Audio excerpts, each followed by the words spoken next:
आपका हमारे चैनल में स्वागत है। आपको हमारा ये वीडियो पसंद आए तो हमारे चैनल को लाइक करके सब्सक्राइब जरूर करें। ये कहानी है भिक्षु आनंद अपने 4 शिष्यों निर्मल, संतन, विवेक और सबल के साथ जंगल के संकरे पथ पर धीमे धीमे बढ़ रहे थे। उनके कदमों तले सूखी पत्तियां खड़खड़ा रही थी। वह हल्की सी आवाज जंगल के गहन सन्नाटे में एकमात्र संगीत थी। चारों ओर फैली शांति ऐसी थी मानो प्रकृति स्वयं सांस ले रही हो। कुछ देर चलने के बाद आनंद अचानक रुक गए। उनकी आंखों में एक गहरी शांति थी जो जंगल की नीरवता से एकाकार हो रही थी। उन्होंने अपने शिष्यों की ओर देखा और धीमे पर दृढ़ स्वर में बोले, आज से एक दिन तक कोई किसी से बात नहीं करेगा। हम केवल अपने हृदय की पुकार और प्रकृति की सांसों को सुनेंगे। शिष्यों ने एक पल को एक दूसरे की ओर देखा। उनकी आंखों में आश्चर्य और संकोच का मिश्रण था। क्या ये संभव है? ये प्रश्न उनके मन में उमड़ा पर किसी ने उसे शब्दों में नहीं उकेरा। आनंद के आदेश में एक ऐसी शक्ति थी जो मौन को भी आज्ञा बनाती थी। वे फिर चलने लगे, पर अब उनके कदमों में एक नई सजगता थी। जंगल गहराता गया। पत्तियों की सरसराहट अब किसी प्राचीन गीत सी लग रही थी। दूर कहीं एक पक्षी की पुकार गूंजी जो हवा में तैरती हुई उनके कानों तक आई। हल्की ठंडी हवा उनके चेहरों को छू रही थी, मानो प्रकृति स्वयं उनके साथ संवाद कर रही हो। प्रत्येक शिष्य अपने भीतर डूबने लगा। निर्मल के मन में एक विचार कौधा। वह रुककर एक विशाल वृक्ष की छांव में खड़ा हुआ। उसने आंखें बंद की और गहरी सांस ली। पेड़ों के बीच से आती हवा की मधुर ध्वनि और धरती की सौंधी गंध ने उसके मन को एक अनजानी शांति से भर दिया। उसने सोचा, शब्द कितने क्षण भंगुर हैं। ये खामोशी तो अनंत की भाषा बोलती है। उसके हृदय में एक गहरा भाव जागा, मानो वह पहली बार प्रकृति के साथ एक हो रहा हो। शब्दों की अनुपस्थिति में वह अपने भीतर की उस गहराई को छू पा रहा था जो पहले कभी नहीं मिली थी। संतन, विवेक और सबल भी अपने तरीके से इस मौन को जी रहे थे। कोई पेड़ की छाल को छूकर उसकी उम्र अनुभव कर रहा था, तो कोई आसमान की ओर देखकर बादलों के नृत्य में खोया था। जंगल का ये पथ अब केवल एक रास्ता नहीं था, वह एक साक्षी बन गया था। उनके मौन का, उनकी सजगता का और उस अनकहे संवाद का जो शब्दों से परे था। प्रत्येक कदम के साथ वे अपने भीतर और प्रकृति के साथ गहरे जुड़ते जा रहे थे। यह मौन अब कोई नियम नहीं बल्कि एक साधना बन चुका था। अगली सुबह वे एक चौड़ी शांत नदी के किनारे पहुंचे। नदी का पानी इतना पारदर्शी था कि उसमें आकाश का नीला रंग झिलमिलाता दिखाई देता था। सूरज की किरणें पानी पर नाच रही थी, मानो प्रकृति ने अपने सबसे कोमल रंगों से उस दृश्य को सजाया हो। हल्की हवा पेड़ों की पत्तियों को सहला रही थी और चारों ओर एक गहरी शांति थी जो मन को ठहराव दे रही थी। निर्मल ने उस सन्नाटे को तोड़ते हुए धीमे स्वर में पूछा, गुरुजी, हम अकेले रहना क्यों सीखें? क्या लोगों के बीच रहना, उनके साथ हंसना बोलना बेहतर नहीं? आनंद ने नदी की ओर देखा। उनकी आंखों में एक गहरी समझ झलक रही थी। उन्होंने कहा, निर्मल, जो इंसान अकेले रहकर भी खुश रहना सीख लेता है वही सच्चा स्वतंत्र है। देखो इस नदी को, यह अकेली बह रही है, किसी का सहारा नहीं लेती, किसी से डरती नहीं, फिर भी यह अपने भीतर जीवन समेटे हुए हैं।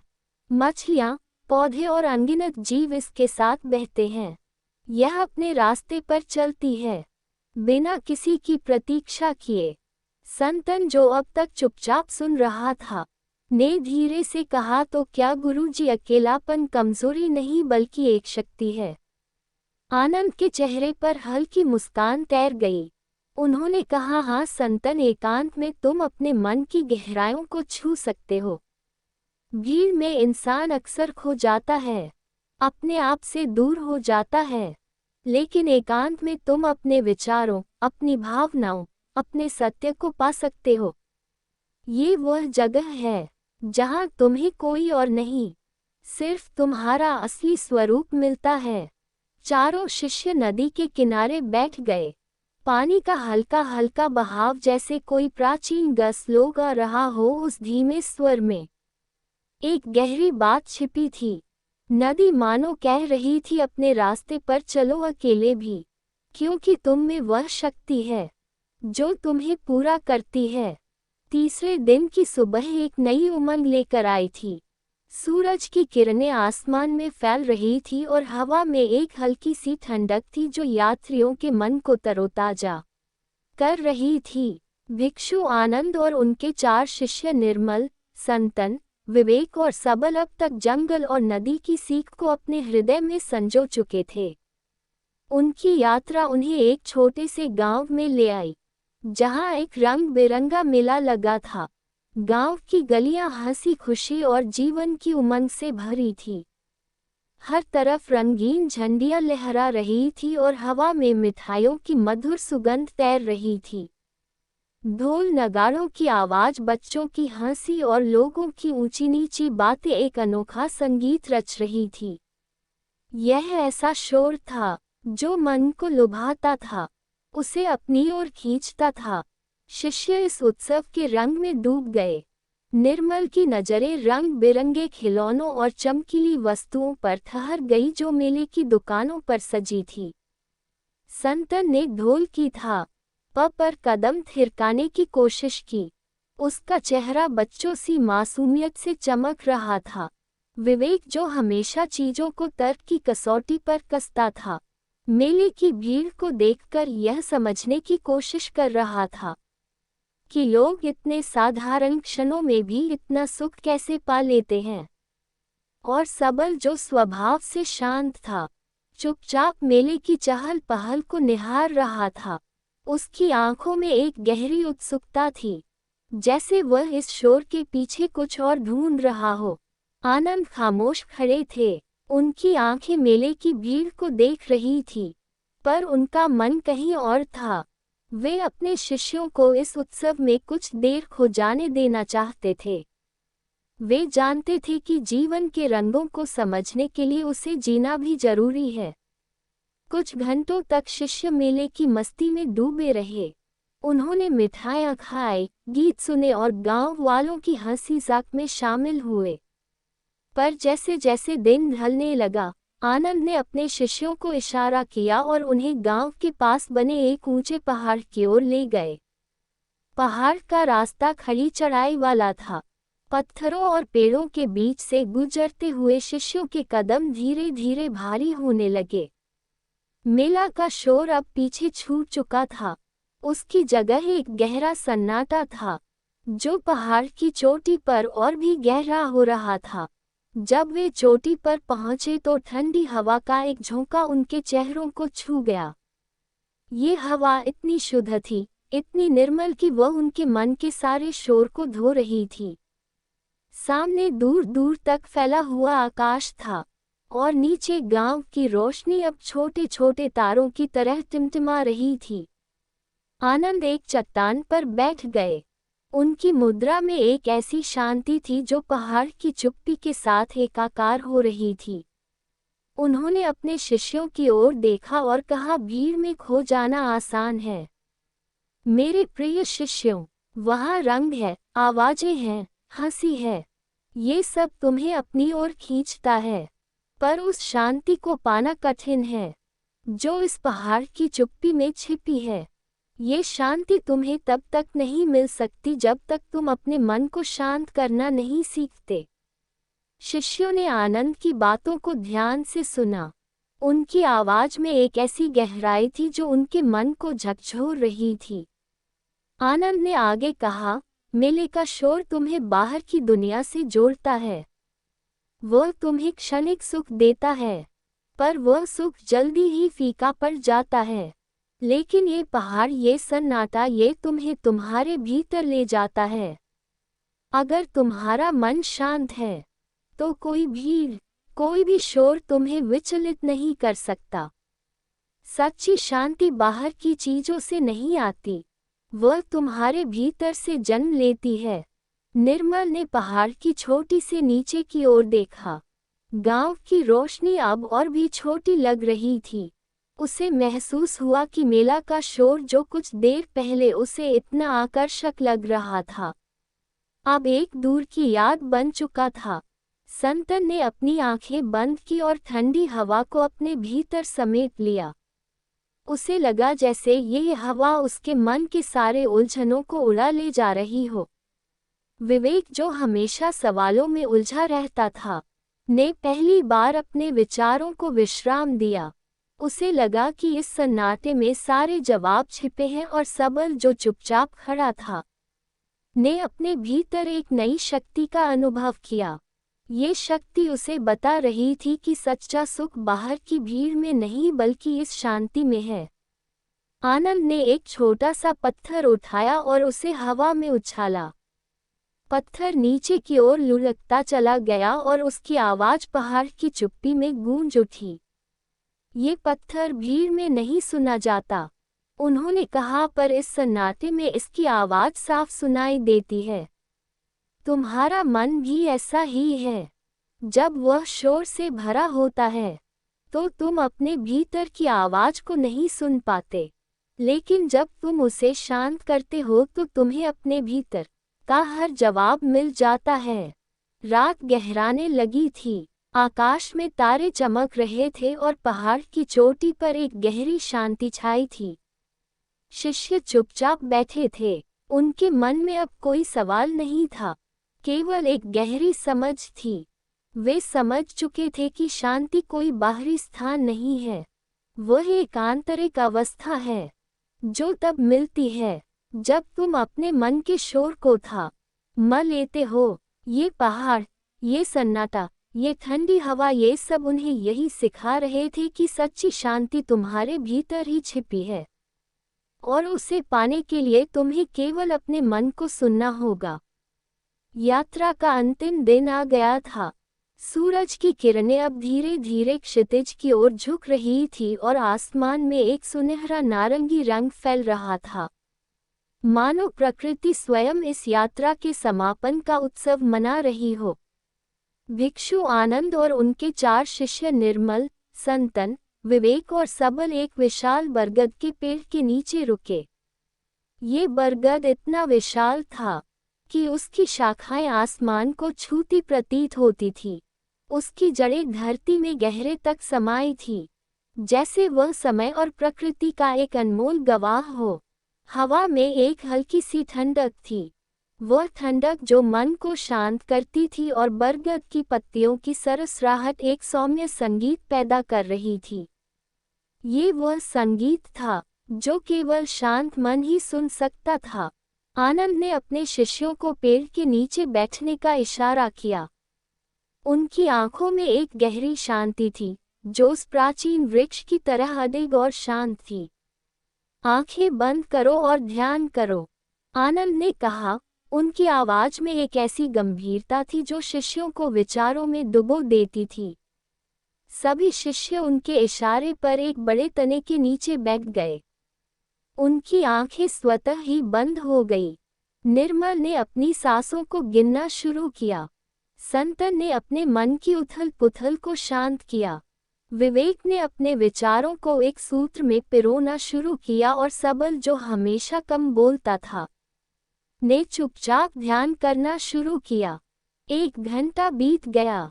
ये समय ऐसा था जैसे वे किसी अनंत यात्रा का हिस्सा बन गए हो। आनंद ने धीरे से कहा, अब अपनी आंखें खोलो और बताओ तुमने क्या देखा। उनकी आवाज में एक गहरी करुणा थी, वह करुणा जो एक गुरु के अपने शिष्यों के प्रति होती है।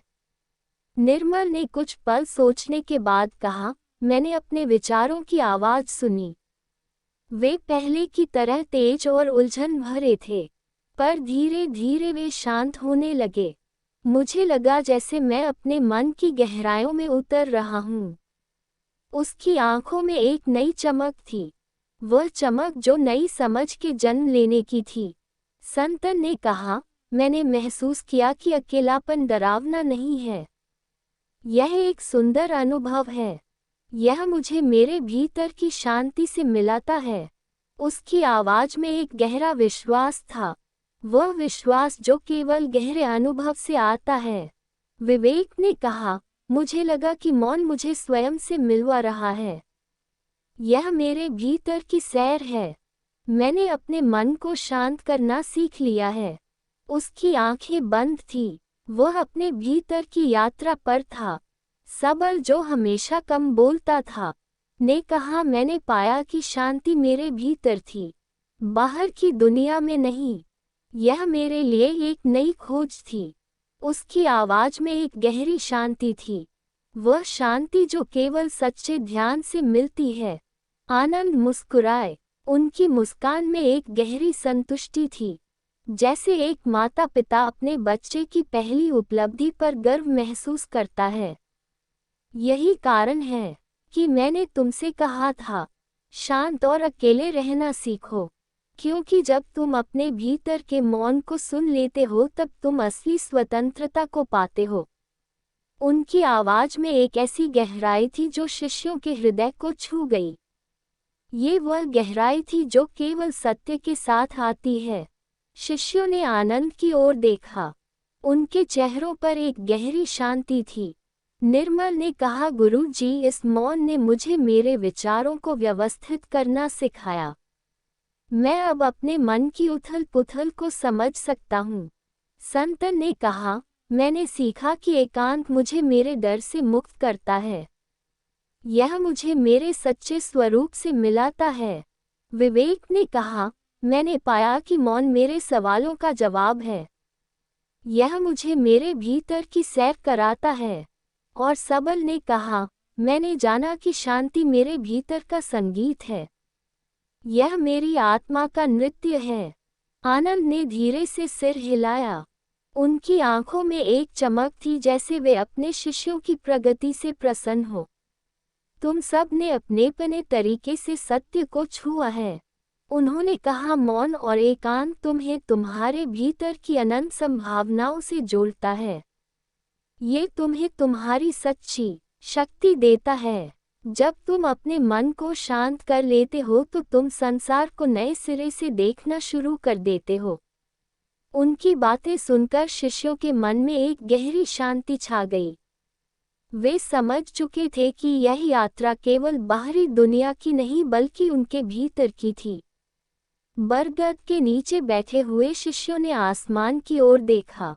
सूरज अब पूरी तरह डूब चुका था और तारे चमकने लगे थे। रात का सन्नाटा उनके चारों ओर फैल गया। ये वह सन्नाटा था जो उन्हें उनके भीतर की आवाज सुनने की अनुमति देता था। ये यात्रा उनके लिए केवल एक बाहरी सैर नहीं थी, यह उनके भीतर की खोज थी और इस खोज का अंत उनके भीतर की शांति थी।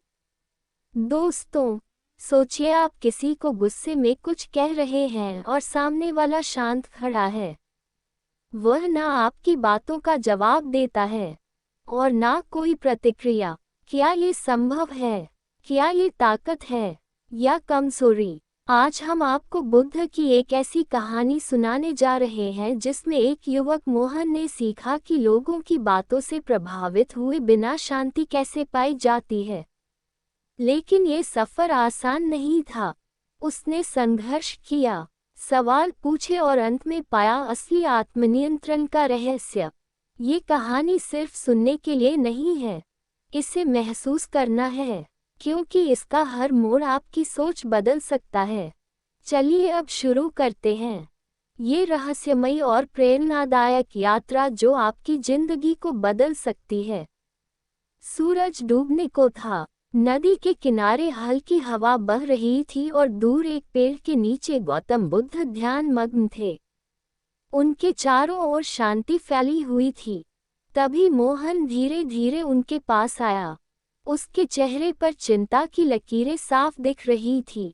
मोहन ने बुद्ध के सामने झुककर कहा, भगवान, मेरा मन अशांत है। मैं हर किसी की बात का जवाब देना चाहता हूँ। जब लोग मुझे ताने मारते हैं, मेरा मजाक उड़ाते हैं तो मैं खुद को रोक नहीं पाता।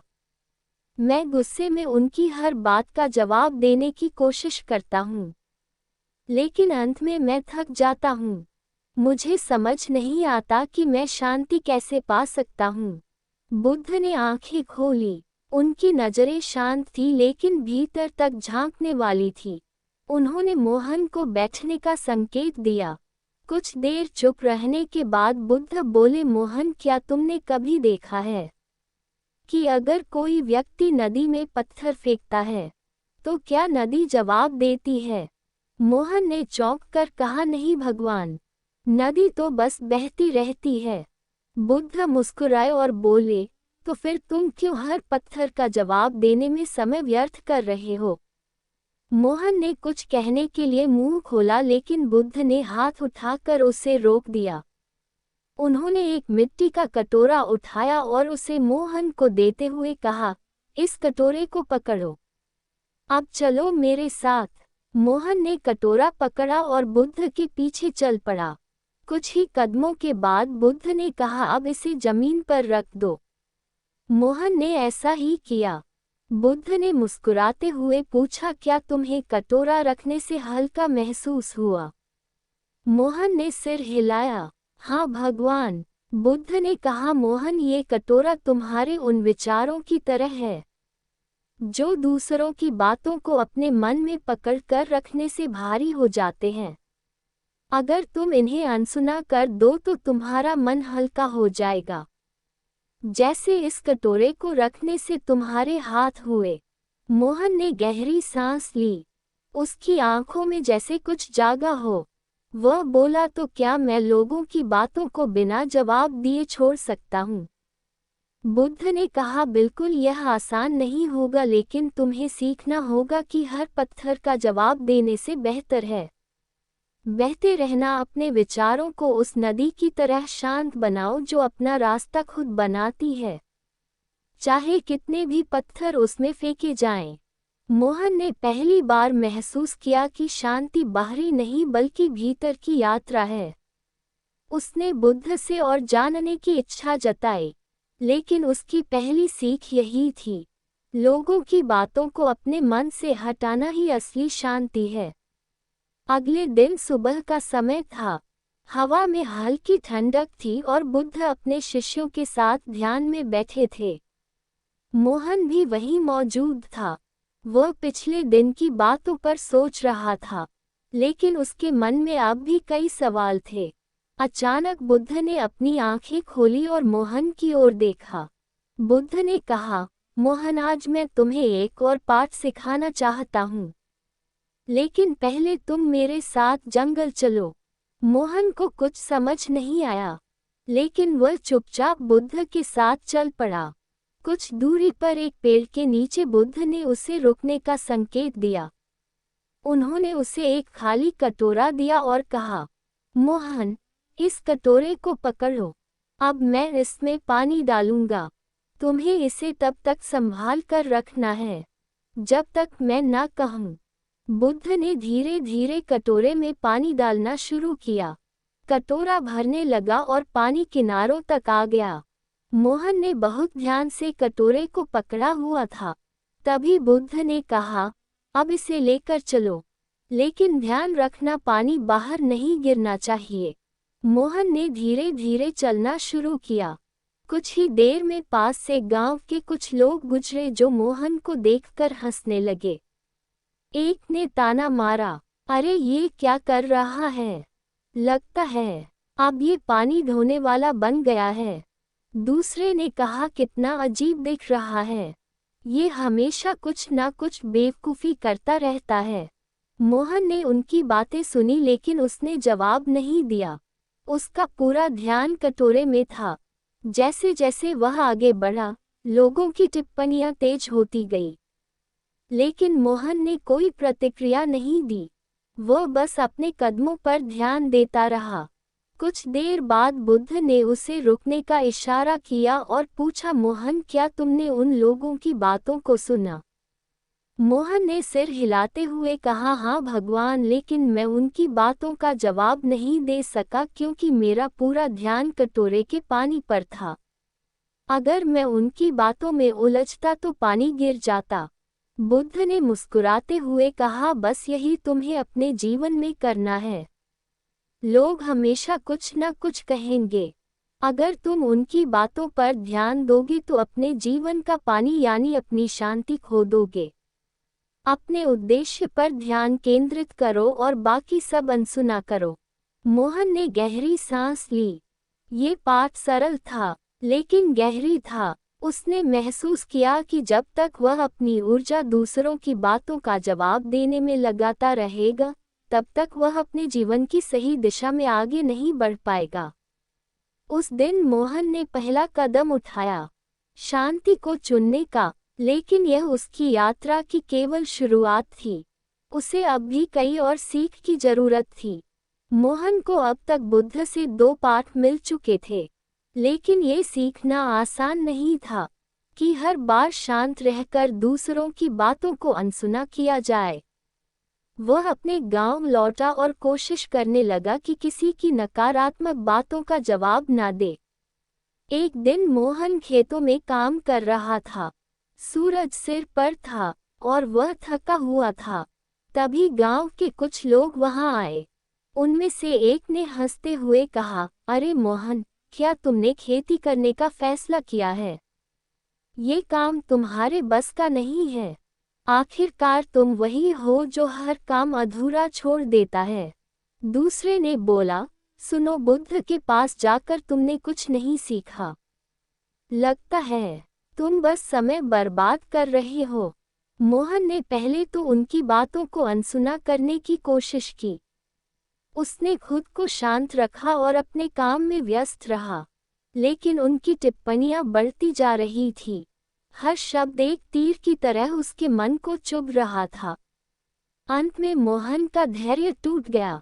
उसने काम रोककर उन लोगों की ओर गुस्से से देखा और कहा, तुम लोग हमेशा मेरी आलोचना क्यों करते हो?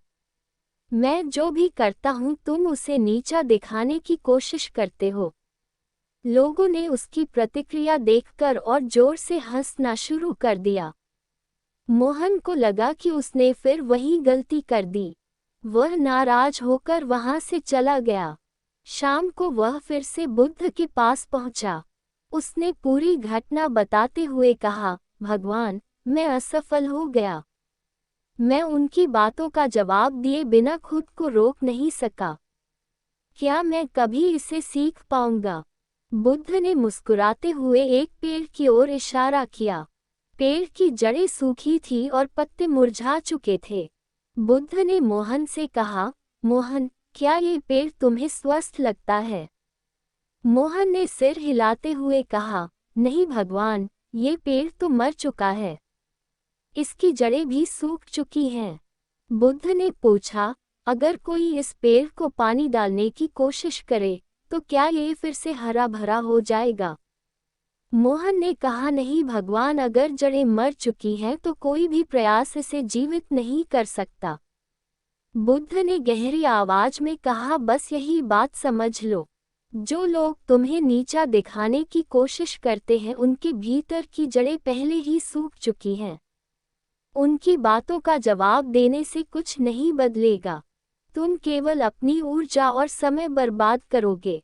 अपने मन को उस पेड़ की तरह बनाओ जिसकी जड़ें इतनी गहरी हो कि किसी का भी नकारात्मकता का पानी उसे प्रभावित ना कर सके। मोहन को इस बार बुद्ध की बात गहराई से समझ में आई। उसने महसूस किया कि जवाब देना केवल उसकी ऊर्जा को व्यर्थ करता है। वह मन ही मन दृढ़ निश्चय करने लगा कि वह अब अपनी शांति को खोने नहीं देगा। लेकिन मोहन को ये पता नहीं था कि अगली परीक्षा उससे भी बड़ी थी। मोहन अब बुद्ध के दिए गए पाठों को अपने जीवन में उतारने की पूरी कोशिश कर रहा था, लेकिन उसे यह महसूस हुआ कि केवल सीखना काफी नहीं है। असली परीक्षा तब होती है जब जीवन तुम्हारे सामने चुनौतियां खड़ी करता है। एक दिन गांव में एक बड़ा उत्सव आयोजित किया गया। सभी गांव वाले वहां जमा हुए थे। मोहन भी पहुंचा, लेकिन वह खुद को अलग थलग रखकर सब कुछ शांतिपूर्वक देख रहा था। वह जानता था कि वहाँ लोग उसे फिर से दाने मार सकते हैं, लेकिन उसने ठान लिया था कि वह कुछ नहीं बोलेगा। उत्सव के दौरान कुछ लोग मोहन के पास आए। उनमें से एक ने जोर से कहा, अरे यह वही मोहन है जो हमेशा असफल रहता है। सुना है, अब इसे बुद्धि सिखाई जा रही है। दूसरे ने कहा, लेकिन इसे बुद्ध के पास जाने से भी क्या फायदा हुआ? देखो अभी भी वैसा ही है। तीसरे ने और आगे बढ़कर कहा, अगर यह वाकई बदल गया होता तो हमें इसका असर दिखता। लगता है इसे सीखने में अभी कई जन्म लगेंगे। मोहन ने उनकी बातें सुनी। उसका मन क्रोधित हो रहा था। वह चाहकर भी उनकी ओर ना देखने की कोशिश कर रहा था, लेकिन उन लोगों के ताने उसके धैर्य की परीक्षा ले रहे थे। तभी पास ही से बुद्ध आते हुए दिखाई दिए। मोहन ने उनकी ओर देखा और जैसे ही बुद्ध पास आए वह उनके सामने झुक गया। वह कहने ही वाला था कि बुद्ध ने उसे रोक दिया। बुद्ध ने उन लोगों की ओर देखा और मुस्कुराते हुए बोले, क्या मैं तुम सबसे एक सवाल पूछ सकता हूँ? वे लोग जो अब तक मोहन का मजाक उड़ा रहे थे अचानक चुप हो गए। एक ने हिचकिचाते हुए कहा, हाँ पूछिए। बुद्ध ने एक छोटा सा फूल उठाया और पूछा, यदि मैं ये फूल तुम्हें दूं, लेकिन तुम इसे ना लो तो यह फूल किसके पास रहेगा? उन लोगों में से एक ने जवाब दिया, आपके पास। बुद्ध ने कहा, सही कहा। इसी तरह जब तुम किसी को अपमान या कटु शब्द देते हो और वह व्यक्ति उसे स्वीकार नहीं करता तो वह अपमान तुम्हारे पास ही रह जाता है। उन लोगों ने कोई जवाब नहीं दिया। उनके चेहरों पर चुप्पी छा गई। बुद्ध ने मोहन की ओर देखा और कहा, मोहन तुम्हारी परीक्षा केवल यह है कि तुम लोगों की बातों को अपने मन में जगह ना दो। अगर तुम इसे अपनाओगे तो ये तुम्हें चोट पहुंचाएगा, लेकिन अगर तुम इसे वहीं छोड़ दोगे तो जहां से यह आया है वहीं चला जाएगा। ये तुम्हारे पास कभी नहीं पहुंचेगा। मोहन ने गहरी सांस ली। वह समझ गया कि आत्मनियंत्रण केवल दूसरों की बातों को अनसुना करना नहीं है, बल्कि अपने मन को इतना मजबूत बनाना है कि वह किसी भी नकारात्मकता को अंदर आने ही ना दे। उस दिन मोहन ने पहली बार महसूस किया कि इग्नोर करना केवल बाहरी प्रक्रिया नहीं है, बल्कि भीतर की ताकत है। उसने तय कर लिया कि अब से वह किसी भी बात को अपने मन की शांति भंग नहीं करने देगा। लेकिन क्या मोहन इस सीख को जीवन में पूरी तरह उतार पाएगा? उसकी अंतिम परीक्षा अब भी बाकी थी। मोहन अब अपने जीवन के एक नए मोड़ पर था। उसने बुद्ध के पाठों को न केवल समझा बल्कि धीरे धीरे अपने व्यवहार में उतारने की कोशिश भी शुरू कर दी थी। लेकिन जैसे जैसे उसने खुद को शांत और नकारात्मकता से दूर रखना सीखा, वैसे वैसे उसकी दुनिया बदलने लगी। एक दिन गांव में एक बड़ा विवाद हुआ। दो पड़ोसी जो वर्षों से मित्र थे किसी बात पर झगड़ा पड़े। उनकी बहस इतनी बढ़ गई कि पूरा गांव वहां इकट्ठा हो गया। लोग या तो किसी एक का पक्ष ले रहे थे या ताने मार रहे थे। मोहन भी वहां पहुंचा, लेकिन इस बार वह भीड़ से अलग खड़ा रहा। एक बुजुर्ग व्यक्ति ने मोहन से कहा, तुम्हें भी कुछ कहना चाहिए। तुम भी तो गांव का हिस्सा हो। इस प्रकार चुप रहना ठीक नहीं है। मोहन ने मुस्कुराकर कहा, कभी कभी चुप रहना सबसे बड़ा समाधान होता है। मैं यहाँ मदद करने आया हूँ, ना कि किसी को और भड़काने। उसकी यह बात सुनकर बुजुर्ग व्यक्ति हैरान हुए। ये वही मोहन था जो हर ताने का जवाब देने में उलझ जाता था, लेकिन अब उसकी बातों में एक गहरी समझ झलक रही थी। मोहन ने दोनों झगड़ते हुए पड़ोसियों के पास जाकर धीरे से कहा, क्या तुम दोनों मुझे एक सवाल का जवाब दे सकते हो? दोनों ने चौंक कर उसे देखा। मोहन ने जमीन से एक मुट्ठी मिट्टी उठाए और कहा, अगर मैं इसे हवा में फेंक दूं, तो क्या ये वापस मेरे हाथ में आएगी? दोनों ने कहा, नहीं, ये हवा में बिखर जाएगी। मोहन ने कहा, ठीक, वैसे ही जब तुम गुस्से और कटुता के शब्द कहते हो वे हवा में बिखर जाते हैं, लेकिन अगर तुम इन्हें रोक सको तो ये तुम दोनों को ही हल्का कर देगा। क्यों ना इस मिट्टी को वहीं रहने दिया जाए जहां यह है। उन दोनों ने मोहन की बात पर विचार किया। धीरे धीरे उनके चेहरे से गुस्सा कम होने लगा। कुछ देर बाद उन्होंने एक दूसरे से माफी मांग ली। गांव के लोगों ने ये सब देखा। अब उन्हें मोहन में एक नया इंसान दिखाई दे रहा था। जो मोहन कभी अपनी शांति खो देता था, वही अब दूसरों के लिए शांति का संदेश लेकर खड़ा था। अगले दिन मोहन ने बुद्ध के पास जाकर कहा, भगवान, मैंने आपके पाठों को समझा और इसे अपने जीवन में लागू किया। मुझे अब महसूस होता है कि शांति केवल मेरे भीतर है और कोई भी इसे मुझसे छीन नहीं सकता। बुद्ध ने उसे देखा और मुस्कुराते हुए कहा, मोहन, अब तुमने सच्चा आत्मनियंत्रण सीख लिया है। लोगों को इग्नोर करना केवल उनसे मुंह मोड़ना नहीं बल्कि अपनी शांति को प्राथमिकता देना है। अब तुम अपने जीवन की नदी हो जो किसी भी पत्थर से बाधित नहीं होगी। उस दिन मोहन ने अपनी यात्रा पूरी की। वह न केवल अपने जीवन में बल्कि अपने गांव में भी बदलाव लाने वाला बन गया। बुद्ध की सीख ने मोहन को यह समझाया कि लोगों की नकारात्मकता को इग्नोर करना केवल एक आदत नहीं बल्कि एक कला है। ये कला जीवन में शांति और सफलता का मार्ग दिखाती है। मोहन की यह कहानी हर किसी के लिए एक प्रेरणा बन गई। गांव में मोहन अब सभी के लिए प्रेरणा बन चुका था। बुद्ध की शिक्षाएं उसके जीवन में गहराई तक उतर चुकी थी। उसने मुस्कुराते हुए कहा, दुनिया की हर बात का जवाब देना जरूरी नहीं। असली ताकत अपनी शांति बनाए रखने में है। लोगों के बारे में ज्यादा मत सोचो, चाहे वह अपने करीबी ही क्यों ना हो। खुद पर ध्यान दो, खुद के ऊपर काम करो, खुद को कैसे बदलना है। इस विषय पर हम आज एक आपको कहानी सुनाएंगे। तो चलिए शुरुआत करते हैं। बहुत समय पहले की बात है। एक बहुत ही बुद्धिमान बौद्ध सन्यासी एक जंगल के पास अपनी कुटिया बनाकर रहा करता था। जो भी उनके पास अपनी समस्या लेकर आता वह बहुत ही बुद्धिमानी से उसकी समस्या का समाधान निकाल देते। एक दिन वह वहीं पास के ही एक गांव में भिक्षा लेने के लिए गए। जब वह भिक्षा मांगकर वापस लौट रहे थे तो रास्ते में उन्हें एक युवा व्यक्ति विशाल ने रोक लिया और कहा, मैंने सुना है कि आप किसी भी समस्या को बड़ी बुद्धिमानी से सुलझा देते हैं। हालांकि मुझे तो ज्यादा विश्वास नहीं कि आप मेरी इस जटिल समस्या को सुलझा पाएंगे, लेकिन मैंने लोगों से आपकी बुद्धिमानी के बहुत से किस्से सुन रखे हैं।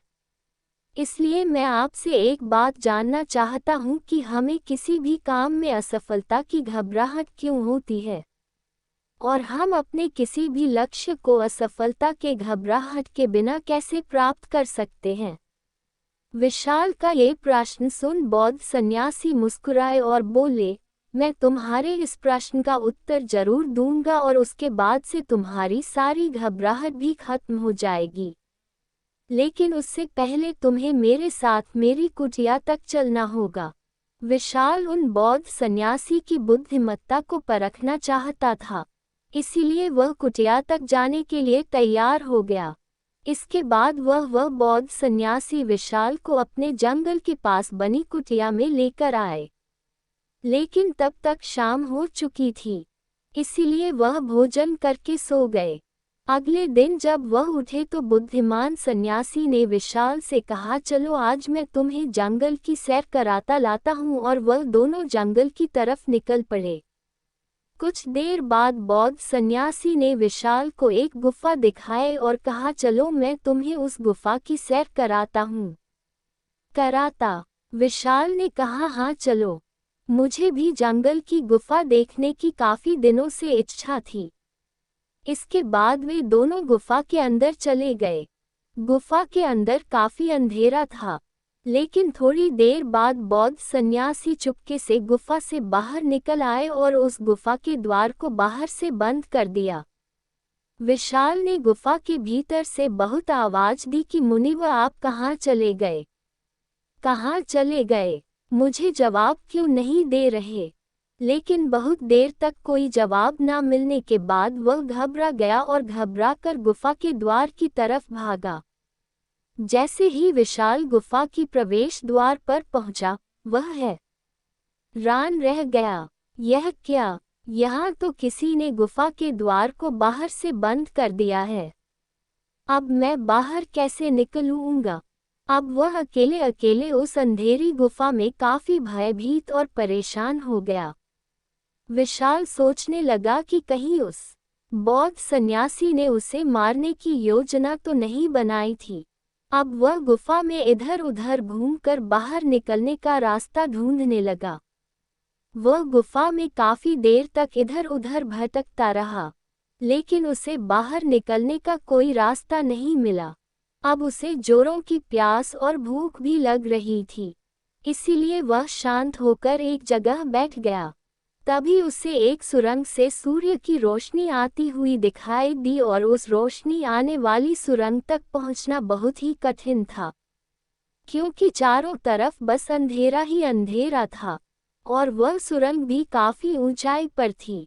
पर फिर भी विशाल तुरंत उठा और अपनी सारी भूख प्यास को भूलकर अपना सारा ध्यान उस गुफा से बाहर निकलने पर लगा दिया। काफी मेहनत और प्रयास करने के बाद वह उस सूर्य की रोशनी आने वाली सुरंग तक पहुंच गया और कुछ दूर तक उस सुरंग में ही ऊपर चढ़ता गया। तभी अचानक उसे वह बौद्ध सन्यासी हाथ आगे बढ़ाता हुआ दिखाई दिया। विशाल झट से उस बौद्ध सन्यासी का हाथ पकड़कर बाहर आ गया और बाहर निकलते ही उस बौद्ध सन्यासी को गुस्से से चिल्लाकर कहा, मुनिवर, आप पागल हो गए हैं? आप मुझे अंधेरी गुफा में अकेले छोड़कर आ गए। आपको पता है मैं कितना भयभीत हो गया था और मुझे कितने जोरों की प्यास लगी है। उस बौद्ध सन्यासी ने मुस्कुराते हुए उसे पानी दिया और कहा, अब मेरी बातों को ध्यान से सुनना। तुम इस गुफा के बाहर सिर्फ 2 कारणों की वजह से निकल पाए जिसने तुम्हें इस गुफा से बाहर निकलने के लिए मजबूर किया। पहला कारण क्योंकि तुम्हें जोरों की प्यास और भूख लगी थी और दूसरा कारण तुम्हें वहां घुटन महसूस हो रही थी क्योंकि तुम्हें मित्रों और परिवार वालों के साथ रहने की आदत पड़ चुकी है। अब मैं तुम्हें 2 मुख्य कारण बताता हूं जिसकी वजह से तुम इस गुफा से बाहर निकल पाए। पहला कारण है क्योंकि तुम्हारे साथ वहां ये कहने के लिए लोग नहीं थे कि इतने अंधेरे में इतनी ऊंचाई पर तुम उस सुरंग तक कैसे पहुंच पाओगे, ये तो असंभव है। और दूसरा कारण है, वहां ये कहने के लिए भी लोग नहीं थे कि चलो कोई दूसरा रास्ता देखते हैं, इससे भी आसान रास्ता मिल जाएगा और हम बहुत आसानी से इसको फिर से बाहर निकल जाएंगे। सफलता प्राप्त करने का नियम भी कुछ ऐसा ही है। ये तो मैंने तुम्हें सफलता कैसे प्राप्त करें इसकी एक छोटी सी दुनिया बनाकर दिखाई है, और वास्तविक दुनिया इससे कहीं अधिक जटिल होती है। वहाँ हमें सलाह देने के लिए बहुत से लोग मिल जाते हैं जो खुद तो कुछ कर नहीं पाए लेकिन हमें ज्ञान देंगे कि यह मत करो, ये बहुत कठिन है, ये तुमसे ना हो पाएगा, इससे अच्छा तो तुम वह काम कर लो, उसमें तुम्हें निश्चित रूप से सफलता मिल जाएगी। और ऐसे ही वह हमारे दिमाग को भटका कर चले जाते हैं और हमें खुद पर संदेह होने लगता है। सफलता ना मिलने का एक बड़ा कारण ये भी है कि सफलता प्राप्त करने की प्रक्रिया बहुत लंबी होती है, और यहाँ जब हमारा मन पल पल में बदल जाता है तो फिर लक्ष्य प्राप्ति के महीनों और सालों के प्रयास में ही हमारा मन क्यों नहीं बदलेगा। हमारा मन बदल ही जाता है और हम उस रास्ते को छोड़कर अलग अलग रास्ते अपनाने लगते हैं। गौतम बुद्ध अक्सर अपने शिष्यों से कहा करते थे कि परेशानियां हमें तभी दिखती हैं जब हमारा ध्यान हमारे लक्ष्य पर नहीं होता, और यह बात 100% सही है। जैसे जब एक तीरंदाज तीर मारने वाला होता है तो वह अपनी एक आंख को बंद कर लेता है और दूसरी आंख से सिर्फ लक्ष्य को देखता है। तब जाकर वह अपने लक्ष्य को प्राप्त कर पाता है। ठीक इसी प्रकार हमें सफलता का डर तभी लगता है जब हमारा ध्यान अपने लक्ष्य पर न होकर रास्ते पर आने वाली कठिनाइयों पर होता है। तो तुम इस गुफा से बाहर इसलिए निकल पाए क्योंकि तुम्हें गुफा के अंदर सुरंग से आने व अलावा और कुछ दिखाई नहीं पड़ रहा था। अगर उस गुफा के अंदर प्रकाश होता तो तुम वहां के बड़े बड़े गड्ढों और कीड़े मकोड़ों को देखकर डर जाते और वहीं भटकते रह जाते। इसीलिए अपना सारा ध्यान केवल अपने लक्ष्य पर टिकाए रखो और आसपास क्या हो रहा है, लोग क्या बोल रहे हैं, उस पर ध्यान देना बंद कर दो। तुम्हारे मित्र और रिश्तेदार क्या कर रहे हैं, उन्हें सफलता मिली कि नहीं, ये सब देखना बंद कर दो और केवल खुद के काम पर ध्यान दो।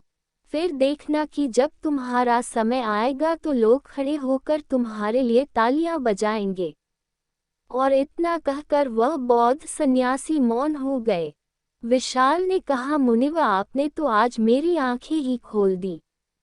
आपने कही हर एक बात में ही मुझे बुद्धिमानी नजर आई। आप सच में बहुत बुद्धिमान हैं, इसीलिए सभी आपको बुद्धिमानी का लोहा मानते हैं। मैं आपको वचन देता हूँ कि आज से मैं मेरे मन को कभी भी असफलता के डर से नहीं सताऊंगा। मैं अपना पूरा ध्यान सिर्फ अपने काम पर लगाऊंगा और जल्दी ही एक सफल व्यक्ति बनकर दिखाऊंगा। इतना कहकर विशाल ने बौद्ध सन्यासी का धन्यवाद किया और वापस अपने गांव चला गया। दोस्तों, क्या तुम्हें कभी ऐसा महसूस हुआ है कि तुम्हारा दिमाग कभी शांत ही नहीं होता? हर वक्त कुछ न कुछ चलता रहता है। एक बेचैनी, एक हलचल, एक अंतहीन सोच की दौड़, जैसे कोई तूफान चल रहा हो और उसे रोकने की कोई कोशिश भी बेकार जा रही हो।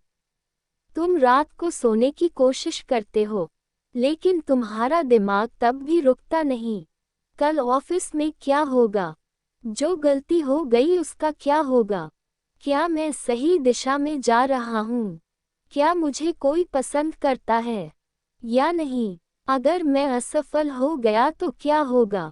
ये सारे सवाल तुम्हारा पीछा नहीं छोड़ते। शांति कैसे बनी रहे जब चारों तरफ इतनी उथल पुथल हो, जब हर कोई एक अंतहीन दौड़ में भाग रहा हो, जब हर कोई चिंताओं में डूबा हो, जब हर किसी को कुछ ना कुछ हासिल करने की जल्दी हो, जब पूरी दुनिया एक ऐसी तेज रफ्तार वाली ट्रेन बन चुकी हो जहां जरा सा ध्यान हटने पर तुम पीछे छूट जाओगे। क्या तुमने कभी सोचा है कि गौतम बुद्ध जैसी महान हस्तियां इतनी शांत क्यों रहती थी? उनके आसपास भी तो वही दुनिया थी, समस्याएं थी, लोग थे, कठिनाइयां थी, फिर भी वे इतने स्थिर थे जैसे एक शांत झील का पानी जिसमें कोई हलचल ना हो। ये कैसे संभव था? और फिर आचार्य चाणक्य, जो राजनीति, कूटनीति और युद्ध जैसी जटिल परिस्थितियों के बीच भी एकदम स्थिर और संतुलित रहते थे। उनकी बुद्धि कभी विचलित नहीं होती थी, वे कभी भावनाओं के बहाव में नहीं बहते थे। इसके बजाय वे अपने मन और दिमाग को पूरी तरह अपने नियंत्रण में रखते थे। क्या उनके पास कोई जादुई शक्ति थी? अगर बुद्ध और चाणक्य अपने दिमाग को शांत और स्थिर रख सकते थे तो हम क्यों नहीं? हम क्यों हर छोटी मोटी बात पर घबरा जाते हैं? हम क्यों चिंता और तनाव को अपने ऊपर हावी होने देते हैं? क्या सच में हम अपने मन पर कोई नियंत्रण नहीं रख सकते?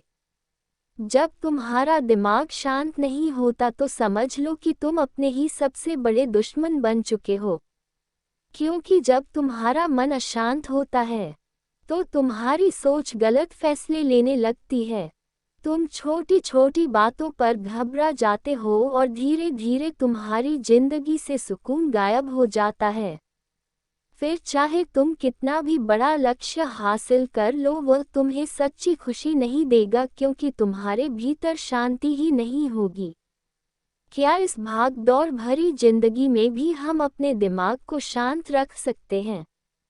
क्या हम भी उन महान व्यक्तियों की तरह स्थिर और संतुलित रह सकते हैं? हाँ, बिल्कुल कर सकते हैं। आज हम तुम्हें वे उपाय बताने जा रहे हैं जो तुम्हारी जिंदगी को बदल सकते हैं। यह उपाय तुम्हें अंदर से शांत बनाएंगे और तुम्हें वह शक्ति देंगे जिससे तुम किसी भी परिस्थिति में अडिग और स्थिर रह सकोगे। अगर तुम भी इस मानसिक तूफान से निकलकर एक शांत समंदर तक पहुंचना चाहते हो, अगर तुम अपनी बेचैनी से आज़ादी चाहते हो तो ये तुम्हारे लिए है। क्या तुम जानते हो कि जब गौतम बुद्ध को ज्ञान प्राप्त हुआ था तो उन्होंने क्या महसूस किया? कुछ भी नहीं, कोई हलचल नहीं, कोई शोर नहीं, कोई चिंता नहीं, कोई भय नहीं। सिर्फ और सिर्फ शांति, एक ऐसी शांति जो ना किसी बाहरी परिस्थिति से जुड़ी थी, ना किसी भौतिक वस्तु से। वह शांति उनके भीतर थी, और यही वह शांति थी जिसने सिद्धार्थ को गौतम बुद्ध बना दिया। लेकिन सवाल यह है कि यह शांति आती कहाँ से है? क्या ये केवल बुद्ध जैसे महापुरुषों के लिए थी? क्या हम जैसे सामान्य लोग इसे कभी महसूस कर सकते हैं? गौतम बुद्ध ने कहा था, मनुष्य का मन ही उसके दुख का कारण है। अगर तुम अपने मन को नियंत्रित कर सको तो तुम दुख से मुक्त हो जाओगे। लेकिन क्या ये वाकई संभव है?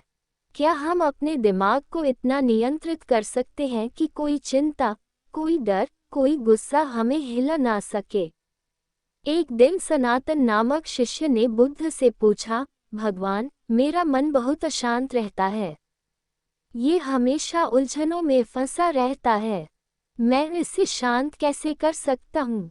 बुद्ध मुस्कुराए और बोले, इस प्रश्न का उत्तर पाने के लिए एक कटोरे में पानी भरकर मेरे पास लाओ। सनातन ने वैसा ही किया।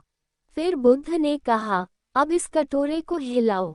सनातन ने कटोरे को हिलाया और पानी में लहरें उठने लगी। पानी इधर उधर छलकने लगा। फिर बुद्ध ने कहा, अब इसे बिना हिलाए स्थिर छोड़ दो। सनातन ने कटोरा जमीन पर रख दिया। कुछ समय बाद पानी पूरी तरह शांत हो गया। तब बुद्ध बोले, देखो सनातन, तुम्हारा मन भी इस पानी की तरह है। जब तुम इसे लगातार हिलाते हो, चिंताओं, विचारों और उलझनों से तो इसमें हलचल होती है, लेकिन जब तुम इसे स्थिर छोड़ देते हो तो यह अपने आप शांत हो जाता है। गौतम बुद्ध ने हमें सिखाया कि अगर मन को शांत करना है तो सबसे पहले हमें इसे हिलाना बंद करना होगा। हमें अपने मन को ठहरने का मौका देना होगा, और यही पहला उपाय है। ध्यान। ध्यान यानी अपने विचारों को स्थिर करना, अपने भीतर झांकना, अपने आप को सुनना। क्या तुमने कभी केवल 5 मिनट के लिए बिना किसी विचार के बैठने की कोशिश की है? यह मुश्किल लगता है ना? क्योंकि हमारा मन लगातार दौड़ता रहता है, कभी अतीत में, कभी भविष्य में। लेकिन ध्यान हमें इस भाग दौड़ से निकालकर वर्तमान में लाता है, और जब हम वर्तमान में होते हैं तो हमारा मन पूरी तरह शांत हो जाता है। बुद्ध कहते थे, अगर तुम अपने मन को नियंत्रित करना चाहते हो तो सबसे पहले अपनी सांसों को नियंत्रित करो। क्योंकि जब तुम्हारी सांसें तेज होती हैं तो तुम्हारे विचार भी तेज होते हैं, और जब तुम्हारी सांसें स्थिर होती हैं तो तुम्हारा मन भी स्थिर हो जाता है।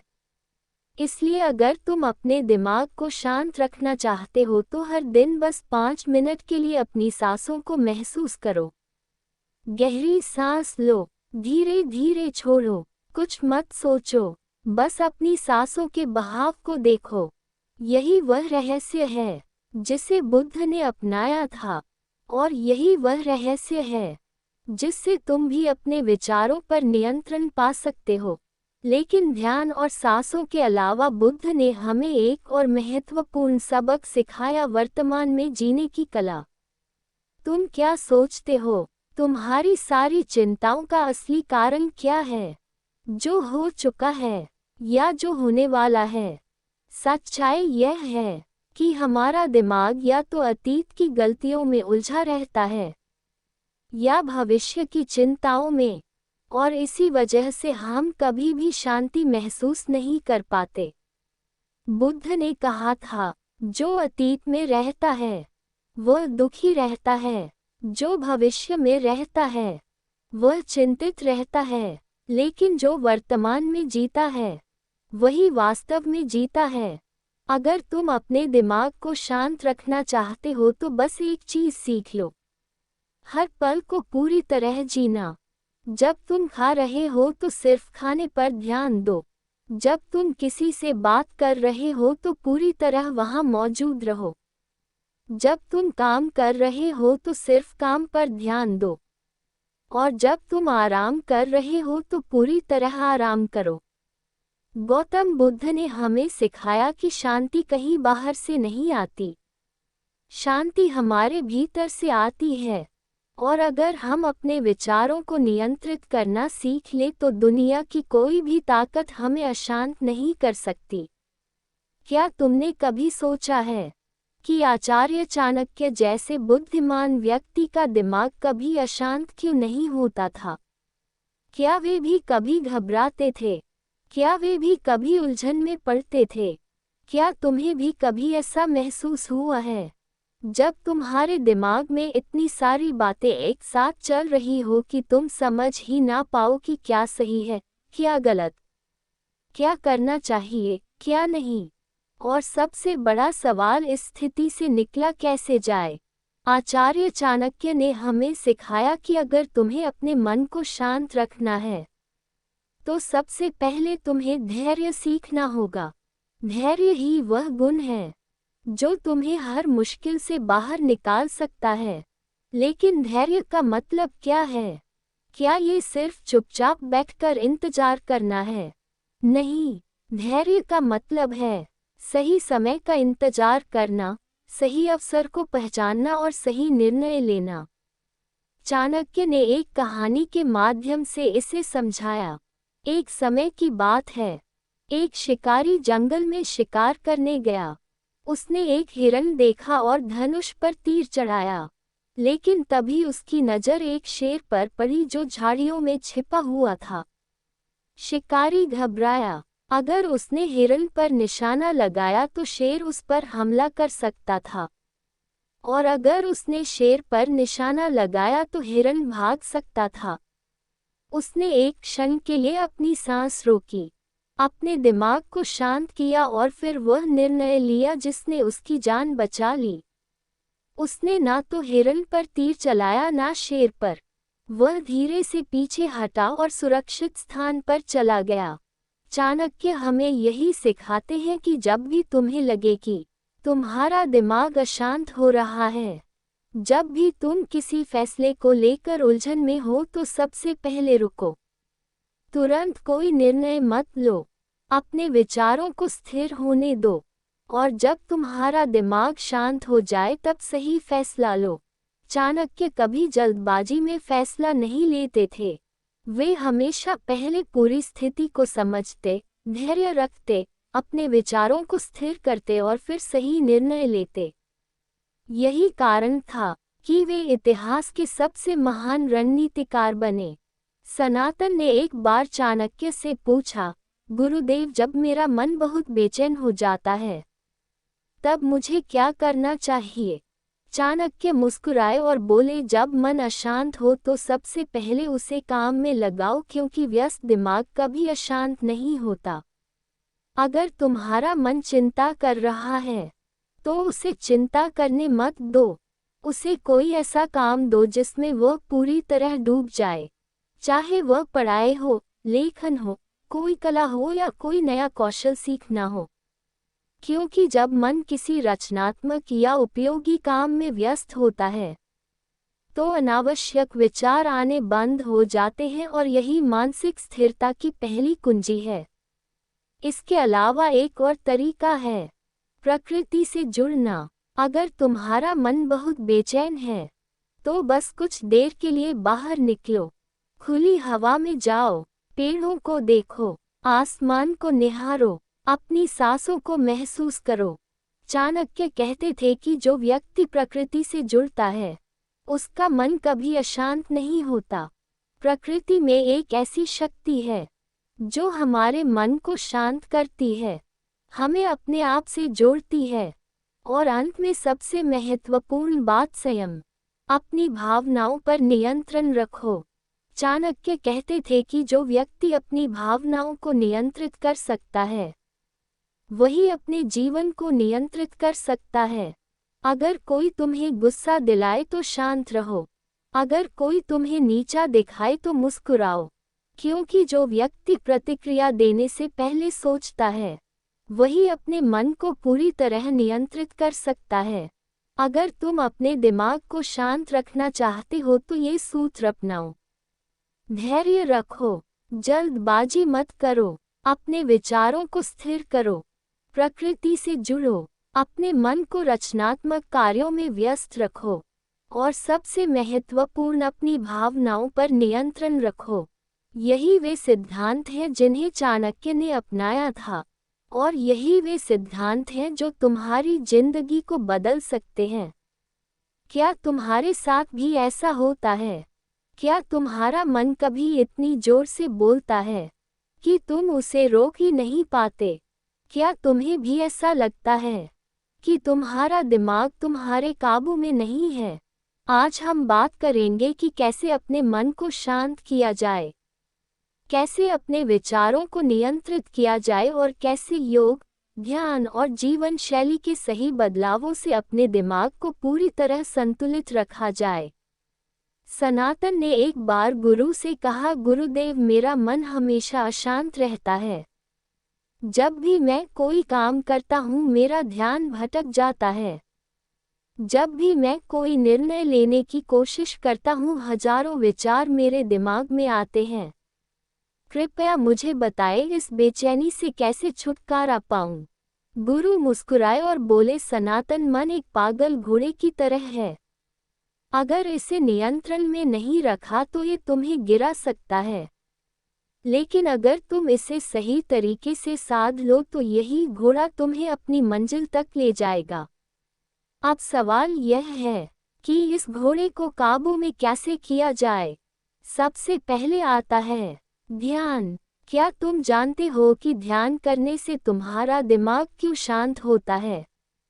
जब तुम ध्यान करते हो तो तुम अपने विचारों को नहीं रोकते बल्कि उन्हें स्वतंत्र रूप से बहने देते हो और धीरे धीरे जैसे ही तुम अपनी सांसों पर ध्यान देना शुरू करते हो तुम्हारा मन स्थिर होने लगता है।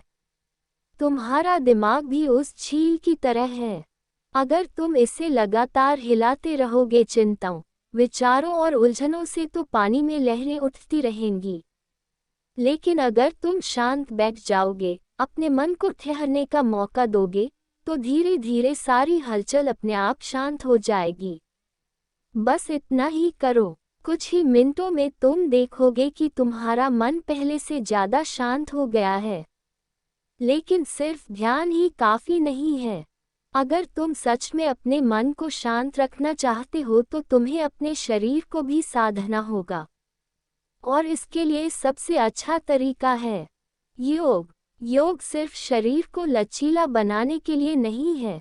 योग का असली मकसद है तुम्हारे दिमाग और शरीर को एक साथ संतुलित करना। अगर तुम्हारा शरीर तनाव में रहेगा तो तुम्हारा मन भी बेचैन रहेगा, लेकिन अगर तुम्हारा शरीर संतुलित होगा तो तुम्हारे विचार भी स्थिर रहेंगे। अगर तुम हर दिन बस 10 मिनट अनुलोम विलोम या कोई अन्य प्राणायाम कर लो तो तुम्हारा दिमाग खुद ही शांत होने लगेगा।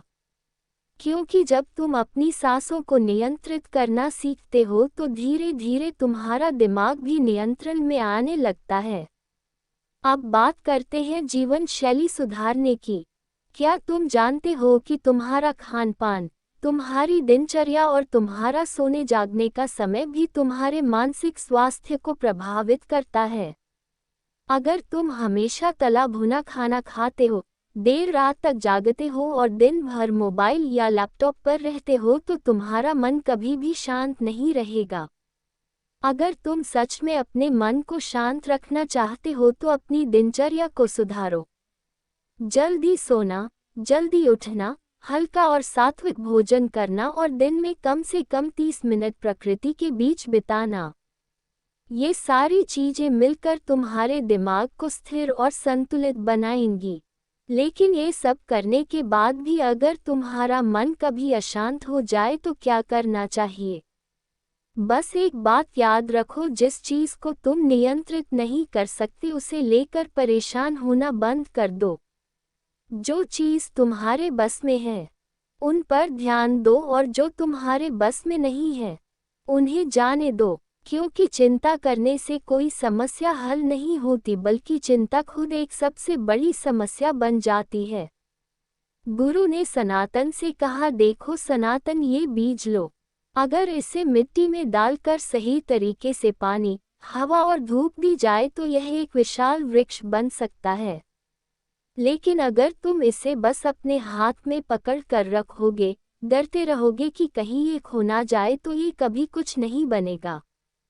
तुम्हारा मन भी ऐसा ही है। जब तक तुम इसे कसकर पकड़ने की कोशिश करोगे, इसे नियंत्रित करने के लिए बेकार जोर लगाओगे, तब तक ये और ज्यादा भागेगा। लेकिन जब तुम इसे सही माहौल दोगे, ध्यान, शांति, सही विचार और संतुलित जीवन शैली, तो ये तुम्हारा सबसे बड़ा मित्र बन जाएगा। शांत मन कोई जादू नहीं है, यह एक साधना है। अगर तुमने इस साधना को समझ लिया तो कोई भी परिस्थिति तुम्हें हिला नहीं सकती। याद रखो, दुनिया का सबसे शक्तिशाली व्यक्ति वह नहीं जो सबसे ताकतवर है, बल्कि वह है जिसने अपने मन को साध लिया है। तो अब फैसला तुम्हारा है। क्या तुम अपने विचारों के गुलाम बने रहोगे या अपनी शांति के स्वामी बनोगे? शांति बाहर नहीं, तुम्हारे भीतर है। बस इसे खोजना और अपनाना सीखो। और अगर आपको हमारा ये वीडियो पसंद आया हो तो हमारे चैनल को लाइक करके सब्सक्राइब जरूर करें। आप सभी का बहुत धन्यवाद।